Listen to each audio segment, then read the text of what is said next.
नमो भगवतो वासुदेव मित्रों। चलिए भैया ऐसा है ना, हम लोग जैन साहित्य देख रहे थे। ठीक, भूल गया था कि हम लोग पढ़े क्या थे, याद करना पड़ा। हम लोग जैन साहित्य देख रहे थे।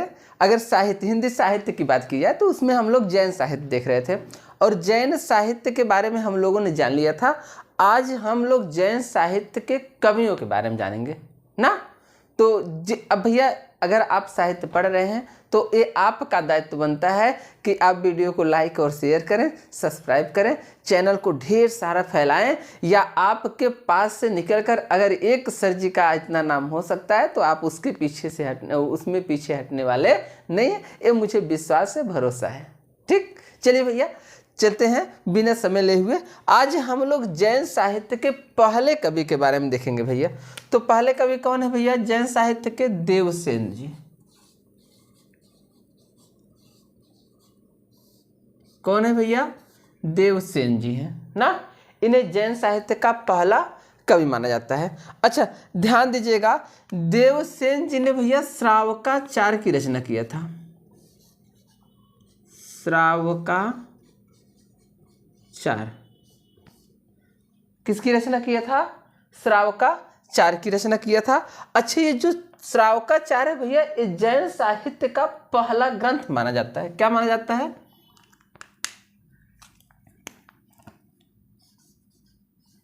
जैन साहित्य का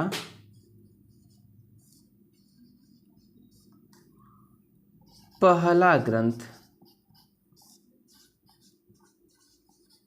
यानी अगर आपसे पूछता भैया जैन साहित्य का पहला ग्रंथ कौन सा है, तो आप ध्यान दीजिएगा जैन साहित्य का पहला ग्रंथ देवसेन जी द्वारा रचित श्रावकाचार है। अभी इसकी भैया ध्यान दीजिएगा, इसकी चर्चा या इसकी कृति ये जो इन्होंने लिखा था कितने सन में लिखा था, कब तक लिखा, कब लिखा था?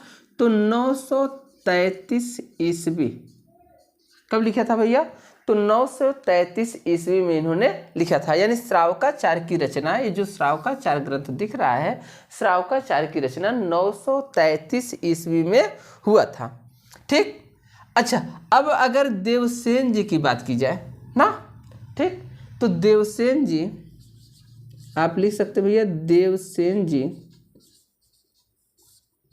देवसेन जी प्रसिद्ध आचार्य,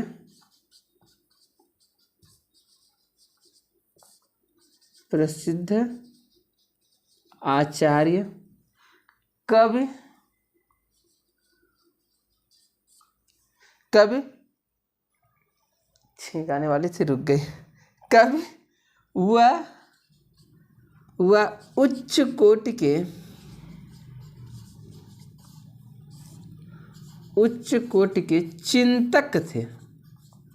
चिंतक का मतलब है चिंतन करने वाला, मनन करने वाला। यानी ये भैया प्रसिद्ध आचार्य थे। जो जैन साहित्य है उसमें से ये प्रसिद्ध आचार्य थे। अच्छा प्रसिद्ध आचार्य के साथ साथ उच्च कोटि के चिंतक भी थे। ठीक, अच्छा इसको तो मैंने बता दिया, यह जैन साहित्य का क्या था भैया? पहला ग्रंथ था। ठीक, अच्छा इसमें कितने दोहे हैं? तो ध्यान दीजिएगा, इस ग्रंथ में यानी श्रावकाचार ग्रंथ में 250 दोहे हैं। कितने दोहे भैया? 250 दोहे हैं। अब ध्यान दीजिएगा, अगर आपसे पूछता है श्रावकाचार ग्रंथ में कितने दोहे हैं, तो 250 दोहे हैं, जिसे भैया श्रावक धर्म का वर्णन है, या जिसमें यहां हम लिखते हैं, ठीक, जिसमें यानी यह पहला ग्रंथ है, इसमें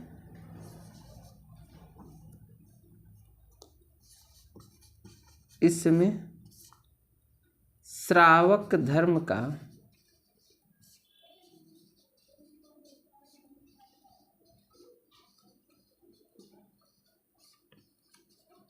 वर्णन है। इसमें किसका वर्णन है? श्रावक धर्म का वर्णन है। अच्छा इनकी और भी रचनाएं होंगी। अच्छा इनकी और कौन कौन सी रचनाएं हो सकती हैं वह भी देख लेते हैं। चलिए भैया, पहला अगर अन्य रचना की बात की जाए, देवसेन की अन्य रचनाएं,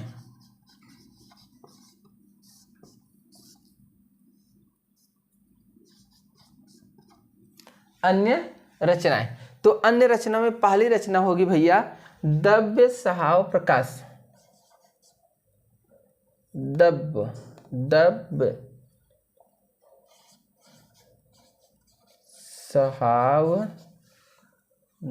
सहाव प्रकाश।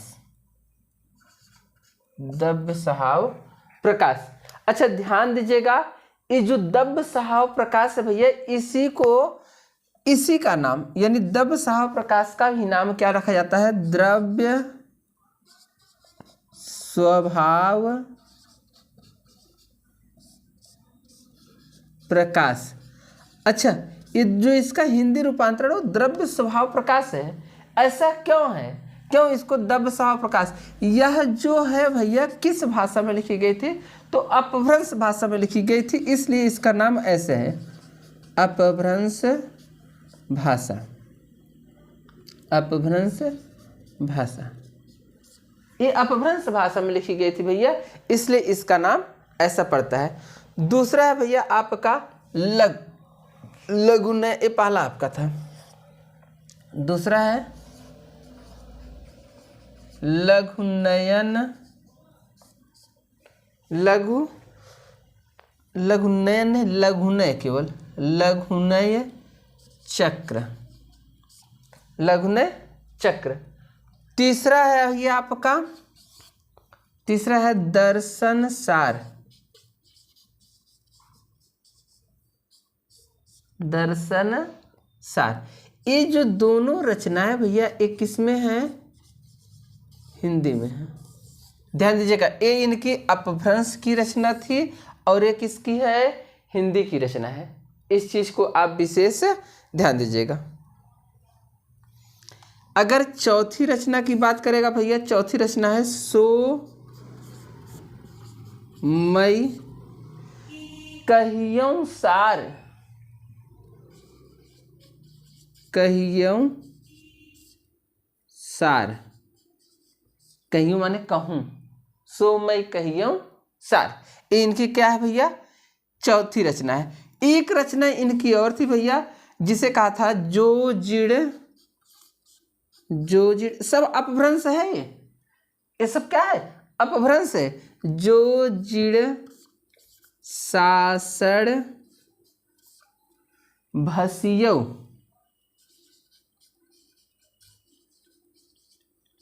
जो जिड़ सासड़ भासियो।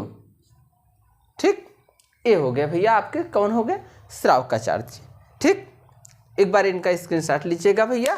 फिर हम लोग अब अगले कवि के रूप में जो हम लोग देखेंगे भैया, उस शालिभृत सूर्य जी को देखेंगे। ठीक, अगले वीडियो में देखेंगे। तो आज के लिए इतना ही। रोज हम लोग भैया कम से कम एक एक कवि को देखेंगे। और ध्यान दीजिएगा, जैसे ही आपके सब्सक्राइबर बढ़ जाते हैं और आप एक A1K में पहुंच जाते हैं, उस दिन से आप लोग के साथ मैं भैया ऐसे जुड़ूँ जैसे आप सीधा क्लास पढ़ते हैं, ऐसे ही मैं आपको पढ़ाऊंगा। ठीक, कम से कम उस समय आपको 40-45 मिनट की वीडियो मिलेगी। अभी तक जब तक हम लोग नहीं देख पा रहे हैं, नहीं मिल पा रहे हैं, तब तक हम लोग क्या कर रहे हैं? एक एक कवि को देखते हुए चलेंगे। बाकी मैं कोशिश करता रहूँगा कि और भी कवि आपको दिए जाए।